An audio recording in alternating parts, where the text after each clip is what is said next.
Capítulo 6. Você é o que pensa ser. É óbvio que as atitudes humanas são, muitas vezes, desconcertantes. Você já pensou por que razão um vendedor recebe um cliente com um "Em que posso servi-lo, senhor?", ao mesmo tempo que praticamente ignora outro? E por que um homem abre uma porta e cede a passagem para uma mulher e não para outra? Ou por que um empregado cumpre conformadamente as instruções de um superior enquanto resmunga para seguir as ordens que outro lhe dá? Ou por que prestamos mais atenção ao que uma pessoa diz do que ao que outra fala? Olhe à sua volta e observe que alguns indivíduos são tratados por "Ei fulano", "Olá cicrano", enquanto que outros recebem um sincero e importante "Sim, senhor". Observe e veja que, enquanto certas pessoas inspiram confiança, lealdade e admiração, outras não.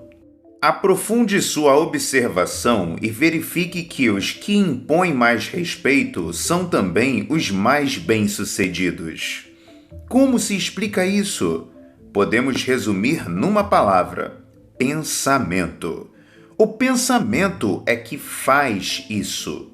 Os outros nos veem como nós nos vemos. Recebemos o tipo de tratamento que pensamos merecer.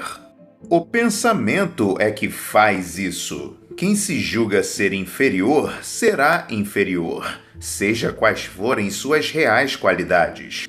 Isso porque o pensamento é que regula as ações. Se um homem se sente inferior, age como tal, e não há nada que faça permanecer oculto por muito tempo esse sentimento básico. A pessoa que não se sente importante não o é. Por outro lado, a pessoa que se sente igual ao que se espera que seja é. Para sermos importantes, devemos pensar o que somos, pensar de verdade. Então os outros pensarão também. Eis novamente a lógica. A maneira pela qual você pensa determina a maneira pela qual você age.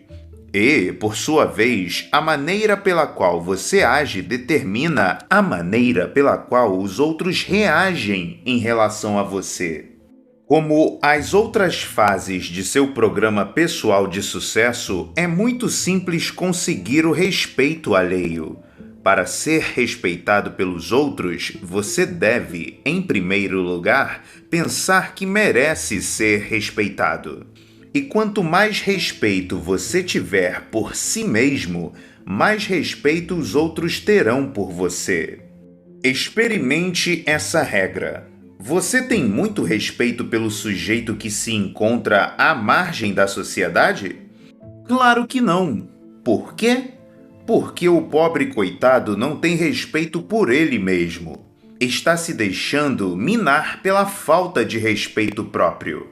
O respeito próprio evidencia-se em tudo o que fazemos.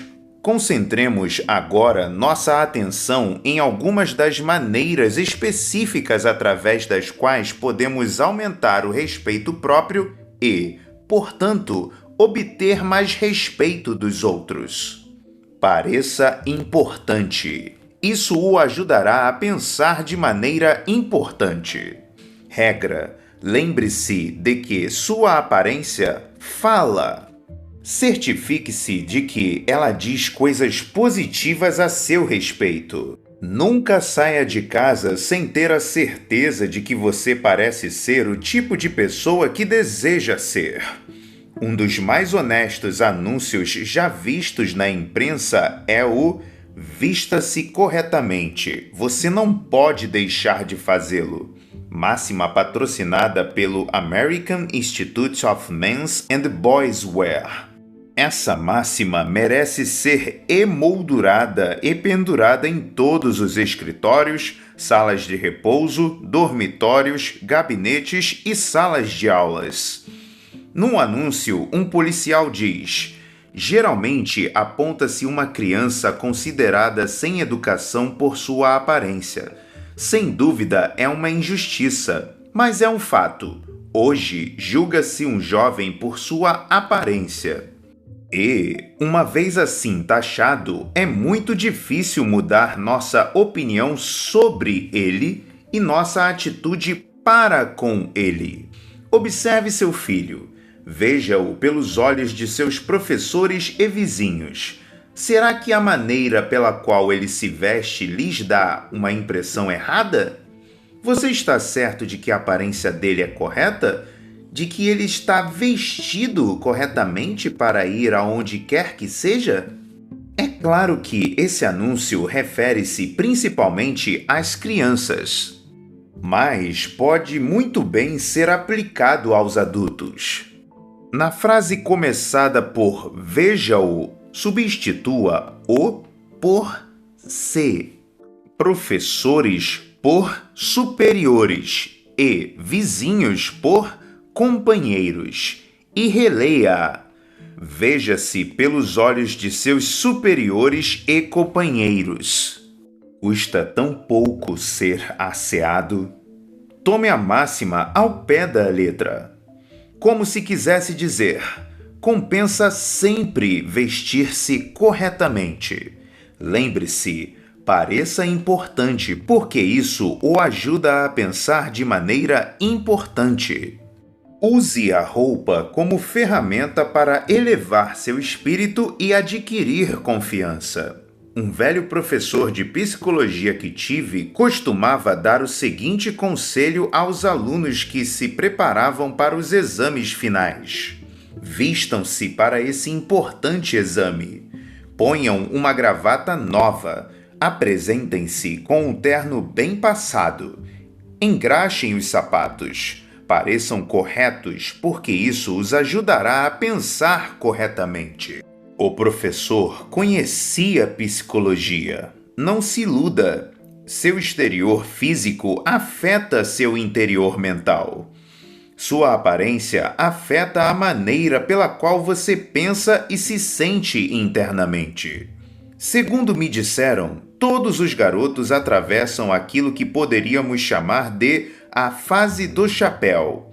Isso é, usam chapéus que o identifiquem com a pessoa ou a personalidade que gostariam de ser. Lembro-me sempre de um incidente deste tipo ocorrido com meu próprio filho, Davy. Um dia decidiu definitivamente que seria um cowboy, mas não tinha o chapéu de cowboy. Procurei persuadi-lo a usar outro chapéu, mas ele protestou: papai, eu não posso pensar como um cowboy se não tiver um chapéu como o dele. Acabei rendendo-me e comprei-lhe o chapéu de que ele precisava. Claro que, tendo o chapéu, ele era um cowboy. Relembro sempre esse caso porque é bastante revelador quanto ao efeito da aparência sobre o pensamento.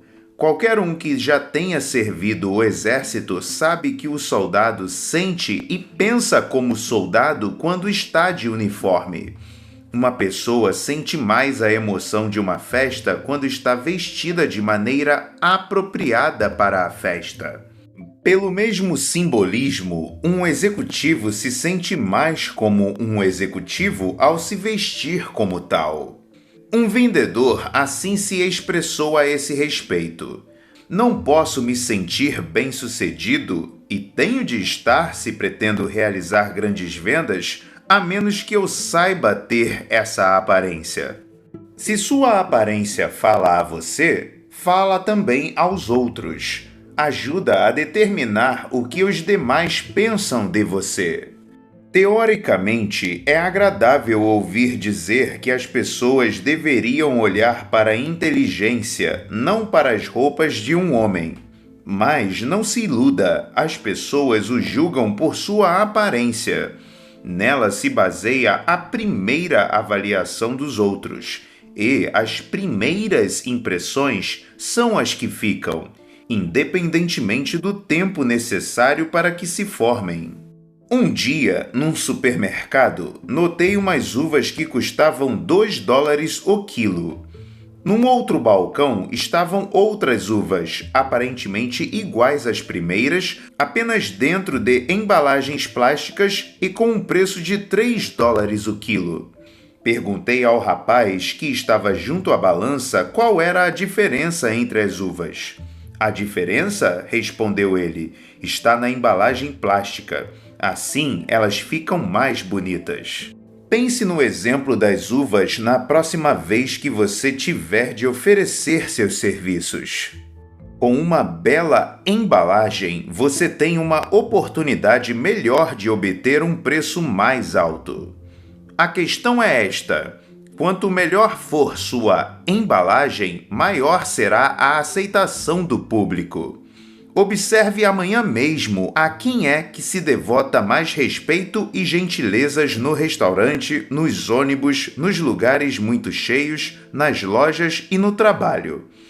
O indivíduo olha para uma outra pessoa, faz um julgamento rápido e, muitas vezes, inconsciente, e a trata conforme o resultado dessa avaliação. Em relação a determinadas pessoas, assumimos a atitude de "Ei, fulano", enquanto que com outras usamos o tratamento de "Sim, senhor". Definitivamente, a aparência de uma pessoa fala. A aparência da que está bem vestida diz coisas positivas, comunica aos outros: eis uma pessoa importante, inteligente, próspera e digna de confiança. Pode-se admirá-la e confiar nela. Ela se respeita e eu a respeito. O aspecto relaxado, maltrapilho, diz coisas negativas sobre o indivíduo. Por exemplo, eis um camarada que não vai nada bem. É descuidado, ineficiente e sem importância. É apenas mais uma criatura. Não merece uma consideração especial. Está habituado a se deixar levar.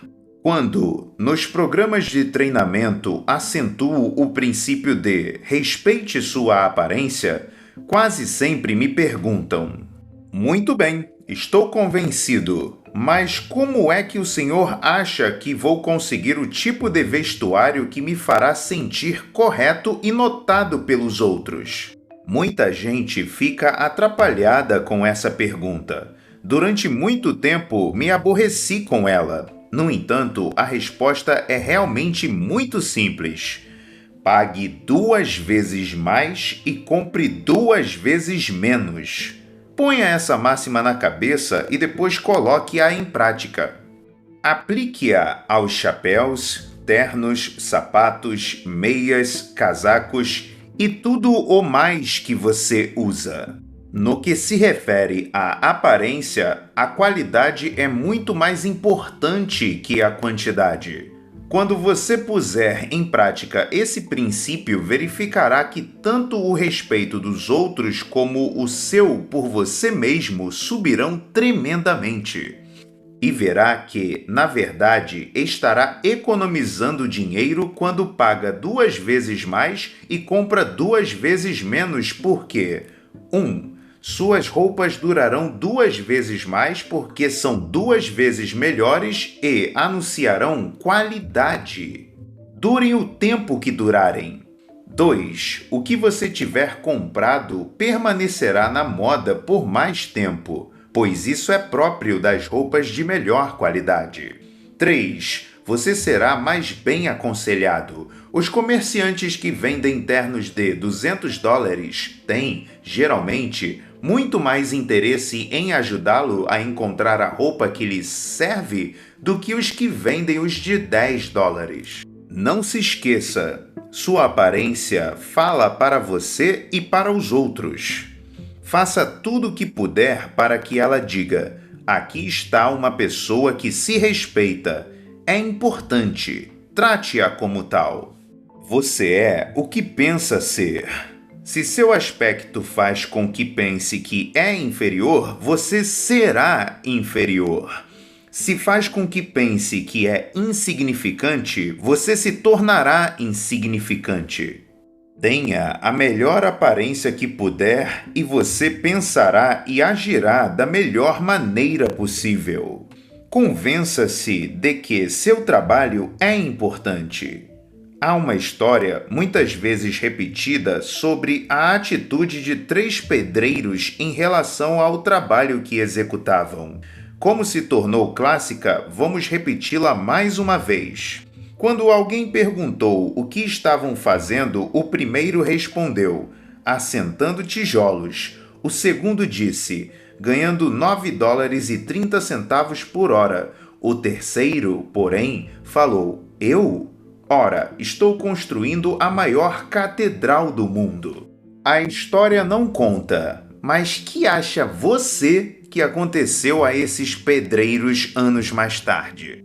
Tudo indica que os 2 primeiros continuaram a ser apenas pedreiros. Faltava-lhes visão. Não tinham respeito pelo trabalho que realizavam. Nada havia que os impulsionasse para a frente, no caminho do sucesso.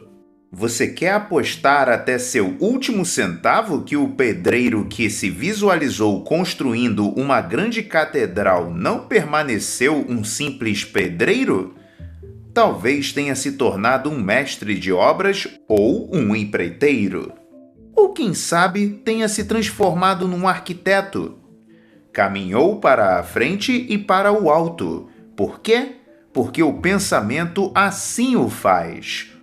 O pedreiro número 3 sintonizou o pensamento para os canais que apontavam para o caminho do autodesenvolvimento em seu trabalho.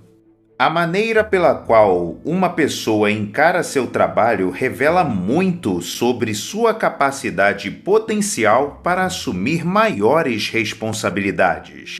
Um amigo que dirige uma empresa de seleção de pessoal disse assim recentemente: quando um cliente nos pede um empregado, uma das coisas que procuramos julgar no candidato ao cargo é a maneira como ele encara o trabalho que realiza no emprego onde ainda está.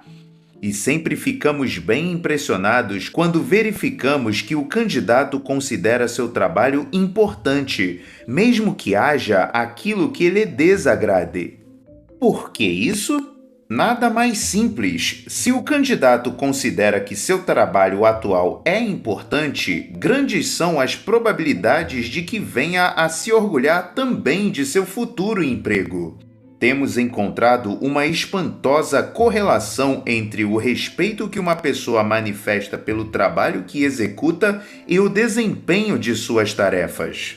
Do mesmo modo que sua aparência, o modo como você pensa sobre o trabalho que faz diz uma porção de coisas a seu respeito para seus superiores, companheiros, subordinados e, de fato, para todos aqueles com quem você entra em contato.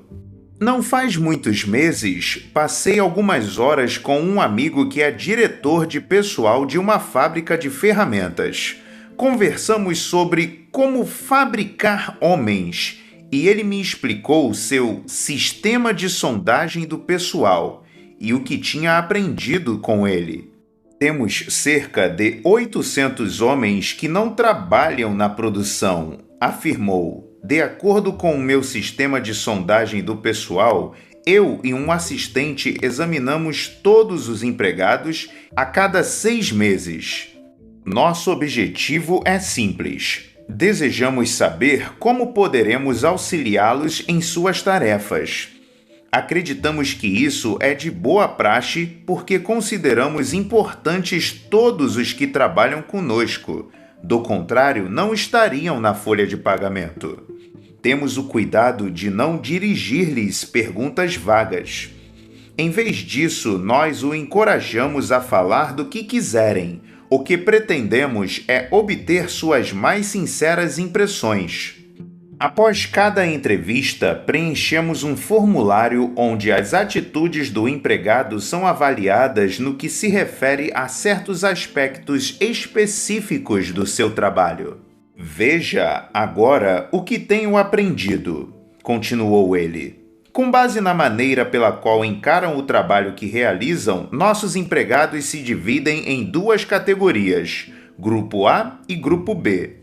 Os do Grupo B falam principalmente sobre a segurança, planos de aposentadoria da empresa, política de auxílio-doença, hora extra, sobre o que estamos fazendo para melhorar o programa de seguros e se, em março, serão solicitados a fazer serão, como ocorreu no ano passado. Discutem também vários aspectos desagradáveis do trabalho e de seus companheiros, e assim por diante. O pessoal do Grupo B, que inclui perto de 90% dos que não trabalham na produção, encara o trabalho como uma espécie de mal necessário. Os do Grupo A veem o trabalho por outro prisma. Estão preocupados com seu futuro e desejam sugestões concretas sobre o que podem fazer para progredir mais depressa.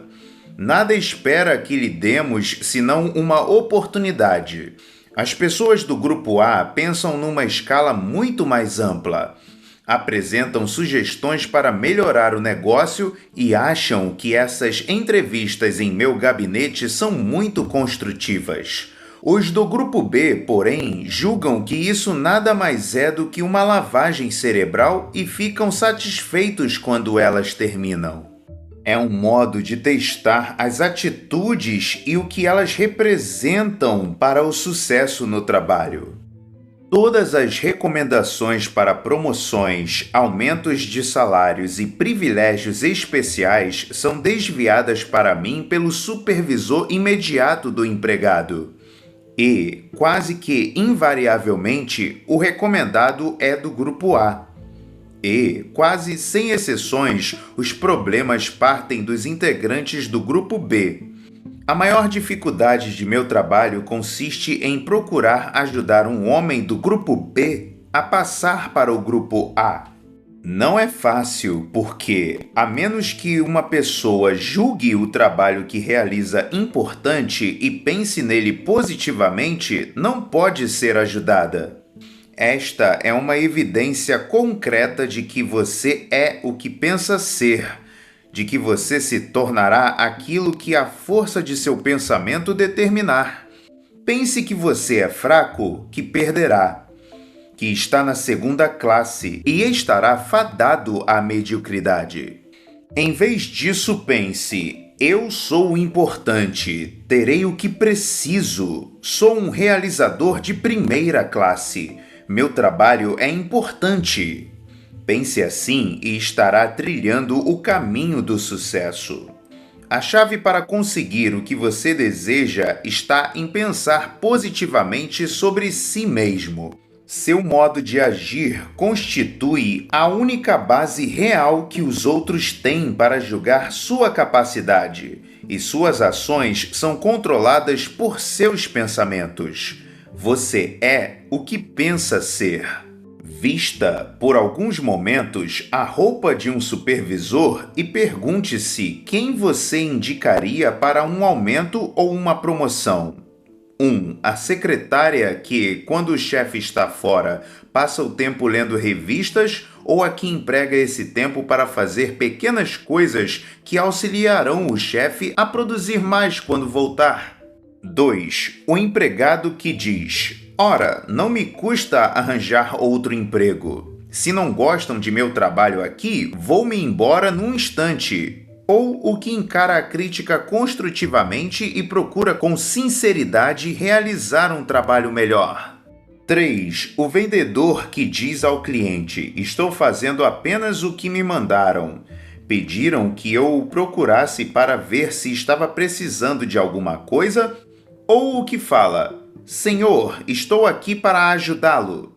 4. O encarregado que diz para um empregado: para falar a verdade, não gosto muito de meu trabalho. Aqueles tipos lá em cima me dão um bocado de dor de cabeça. Não sei de que tanto falam. Ou o supervisor que diz: todo o trabalho tem seu lado desagradável, mas posso lhe assegurar que o pessoal da direção está certo. Eles sabem o que estão fazendo por nós. Não é certo que muita gente fica no mesmo lugar a vida toda? Ficam presas pela maneira de pensar.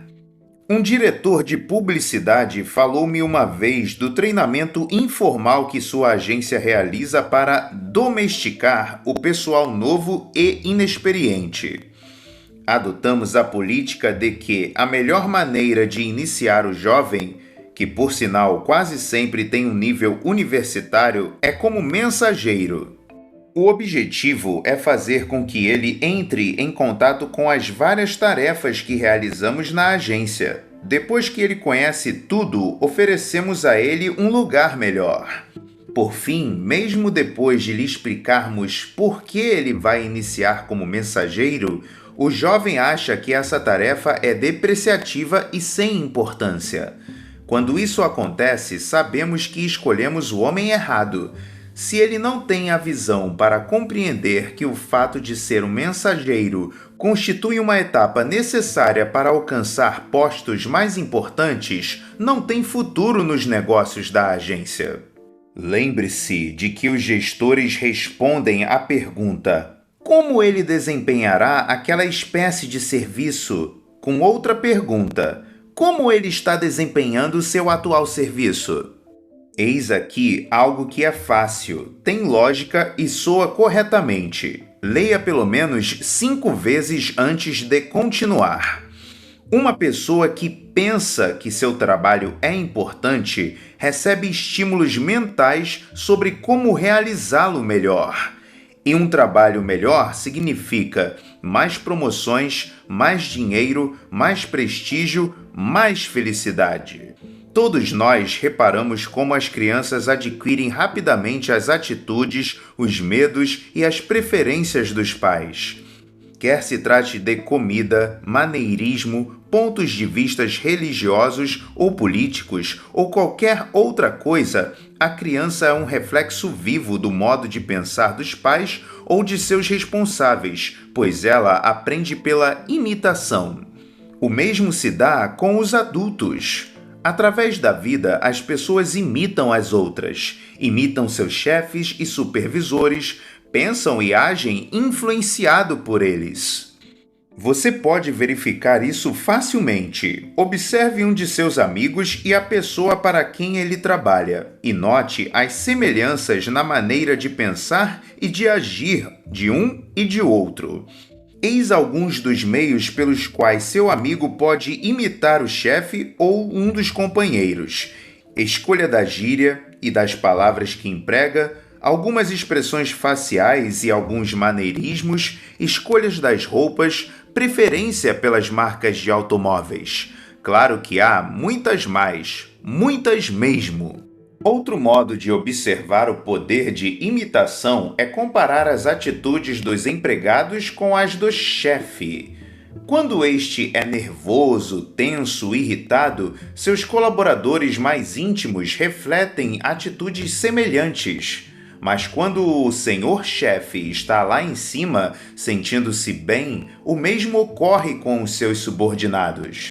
A questão é esta: a maneira pela qual encaramos nossas tarefas determina a maneira pela qual nossos subordinados encararão as deles. As atitudes de nossos subordinados ao realizarem suas tarefas são reflexos diretos das nossas. É bom lembrar que nossos pontos fracos ou de superioridade evidenciam-se naqueles que lidam conosco, do mesmo modo que a criança reflete as atitudes dos pais. Considere apenas uma das características das pessoas bem-sucedidas: o entusiasmo. Já notou como um vendedor entusiasta num departamento de vendas faz com que os clientes se entusiasmem pelas mercadorias?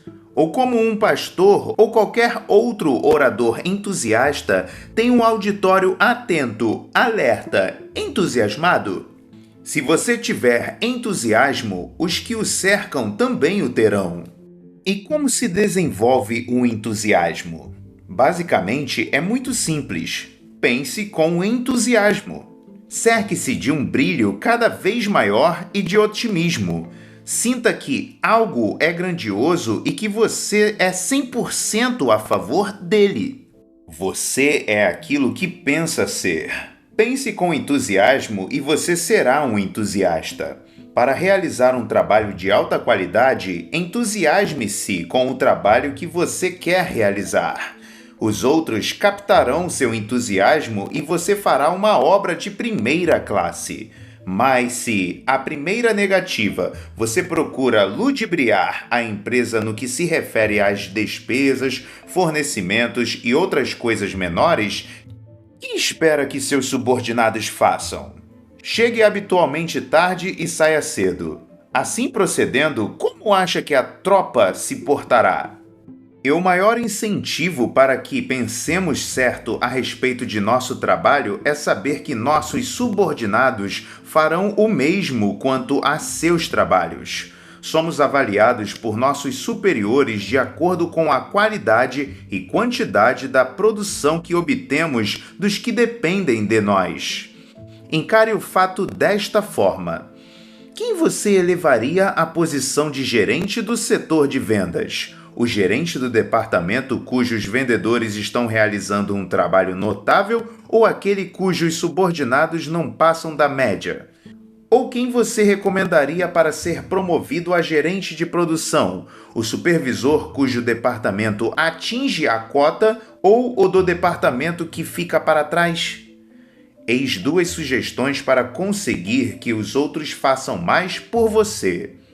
1. Mantenha sempre atitudes positivas em relação a seu trabalho, de modo que seus subordinados captem o modo de pensar correto. 2. Ao se dirigir para o trabalho diariamente, pergunte-se: estou sendo digno de ser imitado em tudo o que faço? Tenho hábitos bons o bastante para que os desejasse ver refletidos em meus subordinados? Várias vezes ao dia, faça um sermão de entusiasmo a si mesmo. Há vários meses, um vendedor de automóveis relatou-me a técnica para obtenção do sucesso por ele criada. E faz sentido. Leia. Uma grande parte de meu trabalho, 2 horas por dia, é telefonar para possíveis clientes, marcando encontros para demonstração de carros. Há 3 anos, quando comecei na profissão, esse era meu grande problema. Eu era tímido e tinha medo, e sabia que minha voz denotava isso ao telefone. Com facilidade, as pessoas para quem eu ligava diziam: "Não me interessa", e desligavam. Todas as segundas-feiras pela manhã, nosso gerente fazia uma reunião com os vendedores. Era um encontro que nos dava muita inspiração e eu me sentia muito bem. E parecia que eu arranjava mais demonstrações para fazer nas segundas-feiras que nos outros dias. O mal é que muito pouco da inspiração da segunda-feira passava para a terça e os demais dias da semana.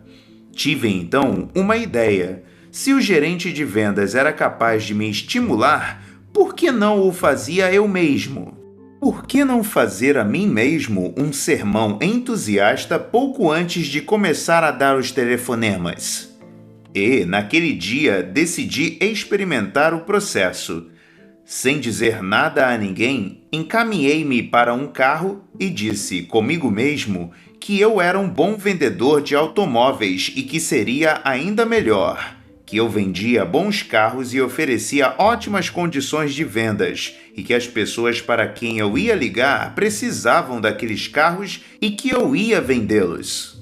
Bem, posso dizer que, desde o início, esse auto-superestímulo compensou. Senti-me tão bem que não tive mais medo de dar os telefonemas. Eu queria fazê-los. Não preciso mais sentar-me num carro e falar para me encorajar. Contudo, ainda utilizo essa técnica. Antes de ligar para um número, relembro silenciosamente que sou um vendedor de alta categoria e que vou obter um bom resultado. E consigo.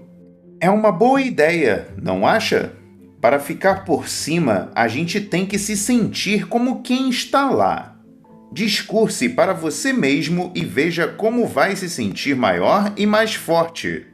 Recentemente, num curso de treinamento dirigido por mim, cada pessoa devia fazer uma palestra de 10 minutos sobre o tema Ser um líder. Um dos alunos portou-se miseravelmente. Seus joelhos literalmente batiam e suas mãos tremiam. Esqueceu o que ia dizer e, depois de se atrapalhar durante 5 ou 6 minutos, sentou-se completamente derrotado. Depois da aula, conversei com ele e pedi-lhe que, da próxima vez, comparecesse 15 minutos antes da sessão. Conforme prometera, no dia seguinte, ali estava ele, 15 minutos antes. Sentamo-nos e conversamos sobre sua palestra da noite anterior. Pedi a ele que procurasse se lembrar o mais clara e exatamente possível do que havia pensado 5 minutos antes de iniciar a sua palestra. Bem, creio que todo o meu pensamento estava concentrado no terror de que me achava possuído. Sabia que ia fazer papel de idiota, que ia ser um fracasso. Fiquei pensando, quem sou eu para falar sobre ser um líder? Procurei me lembrar do que ia dizer, mas só conseguia pensar que ia fracassar. Aí está, eu interrompi, a resposta ao seu problema. Antes de se levantar para falar, você se infligiu uma terrível derrota. Você se convenceu de que iria falhar. É de admirar que não houvesse se saído bem? Em vez de criar coragem, você criou medo. A sessão desta noite começa dentro de 4 minutos. Eis o que eu gostaria que você fizesse. Nesses 4 minutos, faça um discurso cheio de entusiasmo para si mesmo. Vá para aquela sala vazia, lá no corredor, e diga: vou fazer uma grande palestra. Tenho algo a dizer e que essa gente precisa ouvir. Repita essas frases com convicção. Depois, volte para a sala de conferência e fale novamente. Eu queria que vocês estivessem ali para ver que diferença. Aquele rápido discurso de entusiasmo auto-administrado fez com que ele falasse esplendidamente. Moral da história? Pratique o autoelogio que eleva, não o autocastigo que deprecia. Você é o que pensa que é. Pense mais em si e obtenha mais de si. Faça seu próprio anúncio autoestimulante. Pense um instante num dos produtos mais populares do mundo, a Coca-Cola. Diariamente você entra em contato visual ou auditivo com alguma novidade sobre a Coca-Cola. Os que fabricam a Coca-Cola estão continuamente estimulando-o em relação a ela, e por uma boa razão. Se eles parassem de estimulá-lo, tudo indica que você acabaria perdendo o interesse ou até desprezando a Coca-Cola. E, então, as vendas diminuiriam. No entanto, a Coca-Cola não vai permitir que isso aconteça. Por isso, continuarão a estimulá-lo, estimulá-lo e estimulá-lo em relação à Coca-Cola. Todos os dias, eu e você vemos indivíduos semi-mortos que não mais se estimulam. Perderam o respeito por seu mais importante produto, eles mesmos. Essas pessoas são indiferentes, sentem-se pequenas, sentem-se como um João Ninguém, e é isso o que são. O indivíduo semi-morto precisa estimular-se, precisa ver que é uma pessoa da primeira classe. Tem necessidade de crer sincera e honestamente em si mesmo. Tom Staley é um jovem que está subindo, e depressa. Com a regularidade de 3 vezes por dia, ele estimula a si mesmo com o que chama de anúncio Tom Staley de 60 segundos. Traz sempre em sua carteira sua mensagem pessoal. Eis exatamente o que diz ela. Tom Staley. Encontre-se com Tom Staley, uma pessoa importante, realmente importante. Tom, você é um grande pensador. Portanto, pense grande. Pense positivamente a respeito de tudo. Você tem capacidade para realizar um trabalho de primeira. Portanto, realize um trabalho de primeira. Tom, você acredita na felicidade, no progresso e na prosperidade. Portanto, fale apenas em felicidade, fale apenas em progresso, fale apenas em prosperidade. Você dispõe de muitos impulsos, Tom, muitos. Ponha-os para trabalhar. Nada pode impedi-lo de caminhar, Tom. Nada. Tom, você é entusiasta. Deixe que seu entusiasmo se evidencie. Tom, você tem boa aparência e sente-se bem. Continue assim. Tom, ontem você esteve grandioso e hoje estará maior ainda. Agora caminhe, Tom. Caminhe para a frente. Tom atribui à sua mensagem o poder de torná-lo uma pessoa mais dinâmica e bem-sucedida. Antes de começar a me estimular, diz Tom, eu me julgava inferior a quase tudo e a quase todos. Agora eu vejo que consegui obter o necessário para vencer, e estou vencendo, e vou vencer sempre. Eis como preparar sua mensagem autoestimulante. Faça primeiro um inventário de suas possibilidades, de seus pontos de superioridade.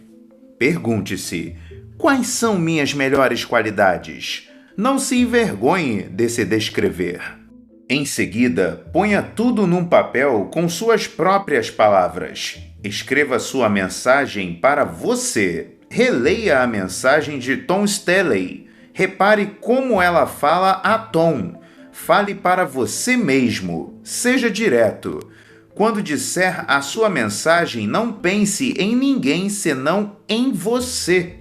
Em terceiro lugar, diga sua mensagem em voz alta, em particular, pelo menos uma vez por dia.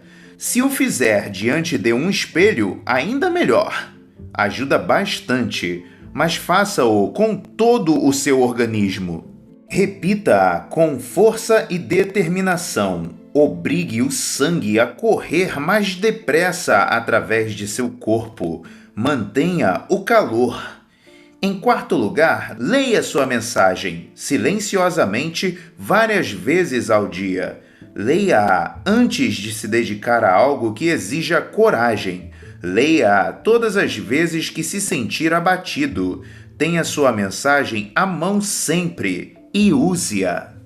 Uma advertência. Muita gente, talvez a maioria, ri dessa técnica que recompensa com o sucesso.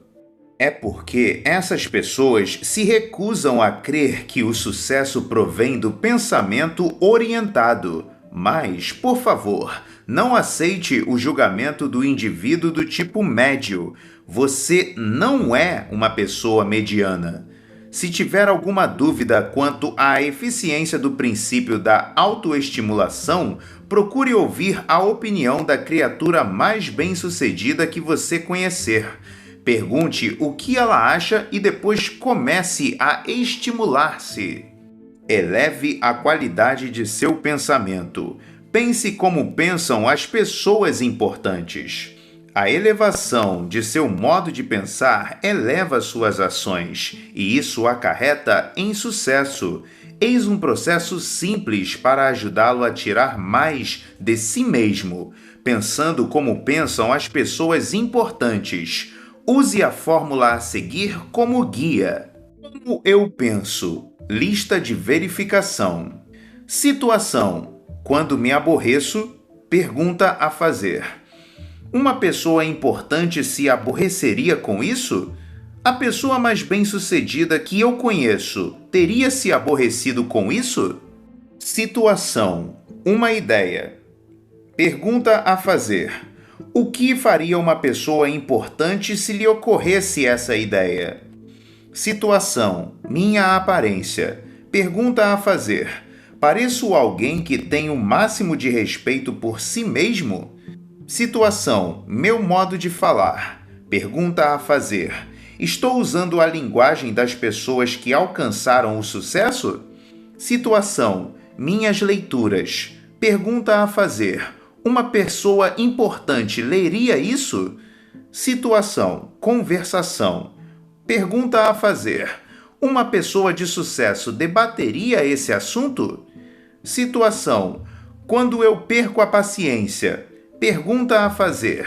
Uma pessoa importante ficaria irritada com o tipo de coisa que me irrita? Situação: minhas brincadeiras. Pergunta a fazer: é esse o tipo de brincadeira que uma pessoa importante faria? Situação: meu trabalho. Pergunta a fazer: como uma pessoa importante descreve seu trabalho para os outros? Cimente esta pergunta no cérebro.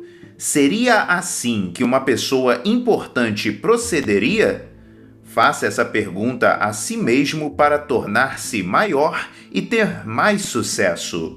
Em suma, lembre-se: 1. Pareça importante. Isso o ajuda a pensar de maneira importante. Sua aparência lhe fala. Certifique-se de que ela eleva seu espírito e lhe confere confiança. Sua aparência fala aos outros. Tenha a certeza de que ela diz: eis uma pessoa importante, inteligente, próspera e em quem se pode confiar. 2. Considere seu trabalho importante. Proceda assim e receberá estímulos mentais para melhorá-lo ainda mais. Considere que seu trabalho é importante e seus subordinados considerarão o deles também importante. 3. Diga a si mesmo palavras de entusiasmo várias vezes ao dia. Prepare uma mensagem de autoestímulo. Lembre-se em todas as oportunidades de que você é uma pessoa de primeira classe. 4. Em todas as situações da vida, pergunte mentalmente: é assim que pensa uma pessoa importante? Então, obedeça à resposta.